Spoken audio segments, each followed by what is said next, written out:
Corvis speaking and fronting presently for the Court of Consciousness system.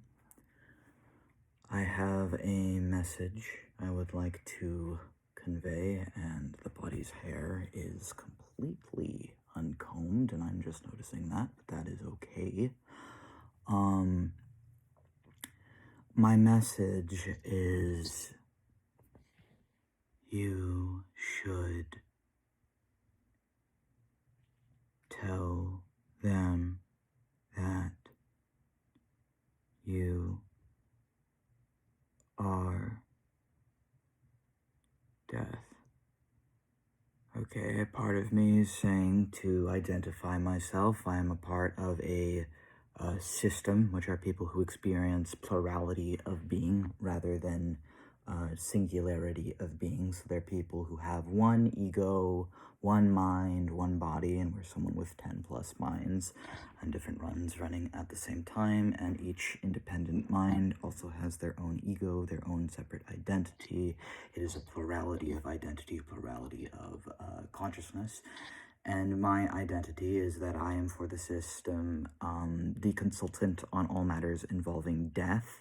I am a living form of death. I do see myself as a sub-type or a sub-embodiment of the Grim Reaper, who is just the personification of death. I see myself as a consciousness that is death.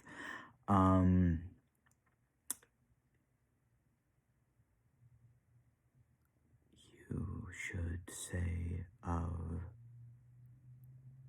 how that affects your life.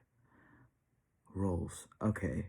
Another role I have, aside from being death, is that I am a counselor. I am someone who, when the other systems, or when our host, who the one hosts the most often is Max, when they or when Lewis are having panic attacks, I am often auto-brought to the front to console them and calm them down, because for most of our life we had no one to help the body when it was experiencing physically intensive panic attacks, which can feel very painful. They can feel like heart attacks, actually. And so I was sort of made by the brain to help with that, to help calm the body down.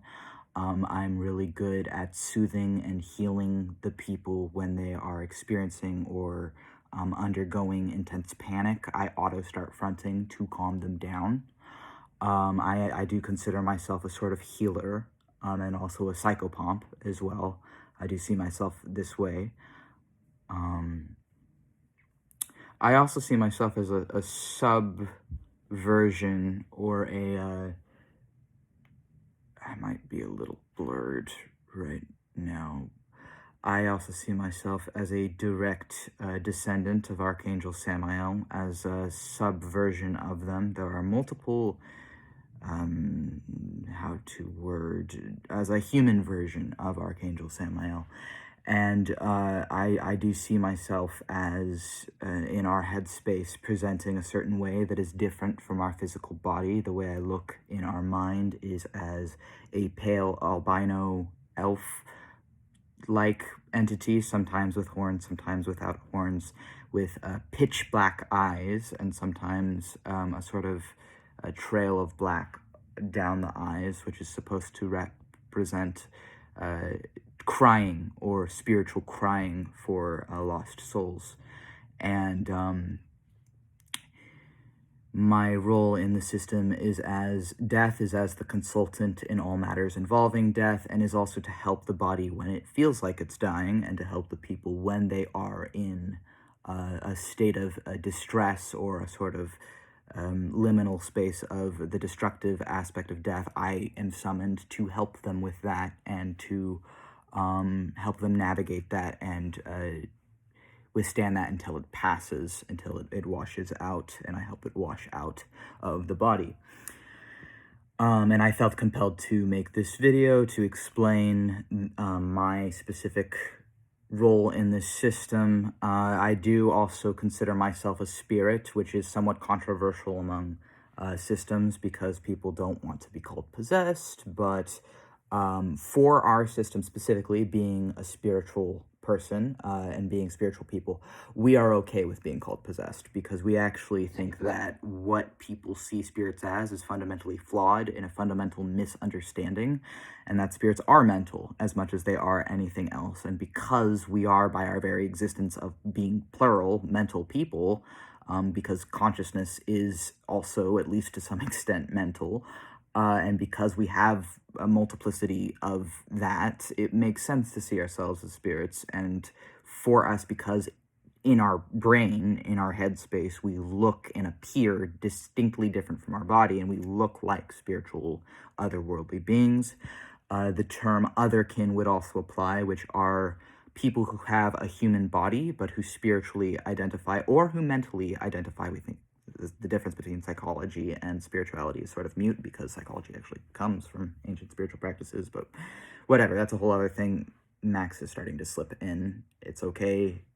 I'm regaining myself so I can be speaking with my words.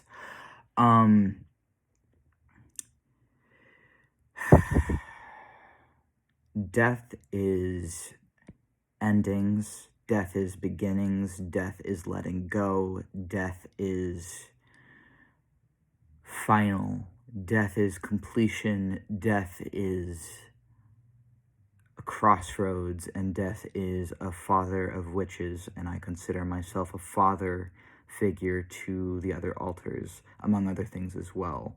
I consider myself a guide. I consider myself a teacher. I consider myself an aide. I consider myself a spirit team member.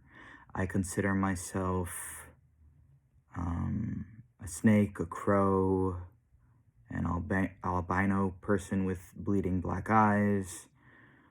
I consider myself many different things, but everything I am is connected back to death. And everything I am in this system, I am to keep the body and to keep the life source safe, because all system members are chosen to continue the life of the body, to continue living as a survival response to intense trauma. That is how people develop plurality of being, often is through intensive childhood trauma, which is unfortunate, and we do not like that our plurality is, in our case, tied to 22 years of abuse. But now that we are out of that abuse and have obtained a level of functional plurality, working very, very, very hard to obtain that, we are thankful and grateful to have each other. I'm thankful for I'm thankful for Max. I'm thankful for Lewis. I'm thankful for Zamiel. I'm thankful for these people who are almost like, no, that's not the wrong words. I don't wish to say that to the black box people. They are my family, and our system members, the adults of our system, love each other in every way it is possible to love anything. On a spiritual level, on a physical level, on a mental level, on a psychological level, on any level, any way that it is possible to love someone. All of those things we feel towards each other in our system, or for the adults anyway, because obviously it wouldn't be appropriate to love non-adults in certain ways, but we do see ourselves as a sort of court. We call ourselves the court of consciousness system, because every system is unique, and every person who experiences plurality has a different way that it presents themselves for them. And for our system, somewhat inspired by Arthurian legend, but also just inspired by a general love of fantasy, we call ourselves the Court of Consciousness System, and our headspace at this time has taken the form of a magical kingdom that we call Elsewhere, and that is where we live and rule together in our brain, in our mind. And we also hope to If there is a way, turn that into our soulscape, although from what people describe soulscapes as, it may already just be our soulscape, because it is a symbolic representation, as are all of we, of our soul and of our heart combined for a common goal and purpose. Anyways, that is all that was wished to be shared at this time and video.